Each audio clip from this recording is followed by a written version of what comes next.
So Sudhakar గారు, ఈ journalist కాలనీలో ఈ హౌస్ మీ ఓన్ హౌసే కదా? Own house. ఓకే, ఎవరి దగ్గర కొన్నారు, ఎప్పుడు కొన్నారు? ఇదా సైట్ ముందు కొన్నాము, సైట్ కొన్న తర్వాత మీరు ఇల్లు కట్టేసాం. ఓ, మీరు కట్టుకున్నారు ఇల్లు? నేను కట్టుకున్నాను.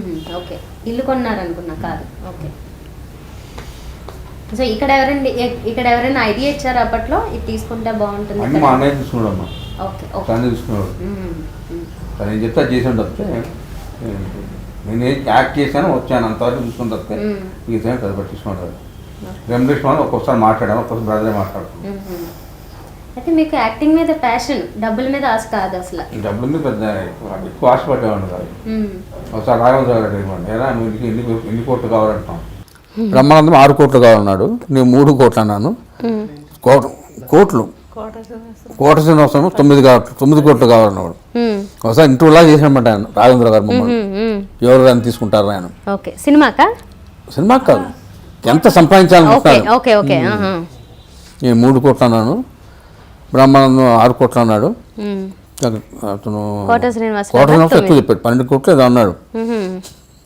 ఓకే, పోనీలేండి, 9-10తోనన్నా ఆగారు. ఇప్పుడు వాళ్ళు మీరు ఎవరినన్నా అడగండి, 100, 200, 1000 కోట్లు. సరే, అప్పుడు ముందు కూడా తక్కువ ఉండేదమ్మా, ఇంత ఇచ్చేవాడు కాదు. సో అప్పుడుదప్పుడే అనుకోవాలి, ఇప్పుడే అనుకోవాలి, ఎందుకంటే ఇప్పుడు పెరిగిన వీటిని బట్టి.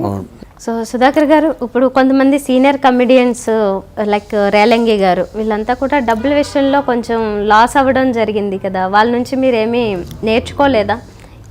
ఇలా ఉండడం దెబ్బతిన్నాను, పరుగు తీశాను, దాని డబ్బులు పోయాయి. ఎమినిమం పార్ట్నర్షిప్ నేను నారాయణ అంతా కలిసి తీసాం, హరిప్రసాద్ అందరం, దాని డబ్బులు వచ్చాయి, దీంట్లో పోయాయి. ఇండస్ట్రీలో ఎంత సంపాదించానో దాంట్లో సగమే వచ్చింది, నాకు సగంలో పోయినట్టు సినిమాల వల్ల. నిర్మాతగా పెట్టడం వల్ల నిర్మాతగా ఎమిడి మోటర్ తీసాను, దాని బాగా వచ్చాయి డబ్బులు. చిరంజీవి గారు ఇచ్చారు, మంచి మోటార్ తీసుకున్నాడు, మంచి అమౌంట్స్ మాకు ఇప్పించాడు కూడా. అలాగే అరవింద్ గారు కూడా బాగా హెల్ప్ చేసేవాడు అప్పుడు. అట్లాగా అదంతా ఒక కథ. దేవాంతకుడులో మీకు పార్ట్నర్షిప్ ఉందా? దేనండి దేవాంతకుడు? లేదు, ఎమిడి మోడ్ ఒకటే చేశాను. ఓకే, అన్న పార్ట్నర్షిప్. తర్వాత డబ్బు వచ్చింది కదా, మళ్ళీ తర్వాత ఎందుకు? ఇంకా నాకు ఇంట్రెస్ట్ లేదనుకున్నాను, తర్వాత మళ్ళీ సినిమా తీయాల్సి వచ్చింది, పరుగున సినిమా తీసాను అతను రాజేంద్ర ప్రసాద్ కలిసి, దాని డబ్బులు పోయాయి, అది జరిగింది. సో అప్పుడు ట్రెండ్ రాజేంద్ర ప్రసాద్ గారు లాంటి వాళ్ళతో కామెడీ సినిమాలు, అంటే కామెడీ హీరో సినిమాలు బాగుండేవి.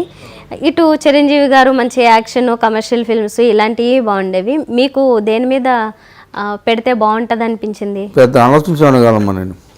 ఓకే, సుధాకర్ గారు, ఒక ప్రశ్న మీకు. ఇప్పుడు బ్రహ్మానందం గారి అబ్బాయి కావచ్చు, లేకపోతే శివాజీ రాజా గారు, బ్రహ్మాజీ, ఇంకా కొంతమంది కమెడియన్ కామెడీ స్టార్స్ వాళ్ళ పిల్లలు సినిమాల్లో వాళ్ళు కొంచెం ఫెయిల్ అయినట్లుగానే కనిపిస్తున్నారు. సో మీ విషయంలో అలా జరగకుండా ఉండడానికి మీరు ఏం జాగ్రత్తలు తీసుకోవచ్చు? ఏం జాగ్రత్తలు తీసుకుంటాను మీ గురించే మీరు ఎక్కువ ఆలోచించాను కాదండి. వాటి పొంది సినిమాలు వచ్చేవాడికి బాగా చేయమని చెప్పాను తప్పితే ఎలా వచ్చాయి ఎలా ఉంటాయి ఇవన్నీ అడిగేవాడిని కాదు. టైం వచ్చిందే వస్తాయి ఏమిట్లేదు, కాకపోతే కృషి ఉండాలి మెయిన్. సినిమా వచ్చిన తర్వాత కష్టపడడం ఎక్కువ ఉండాలి అని మేము చెప్పే ఉండాలి.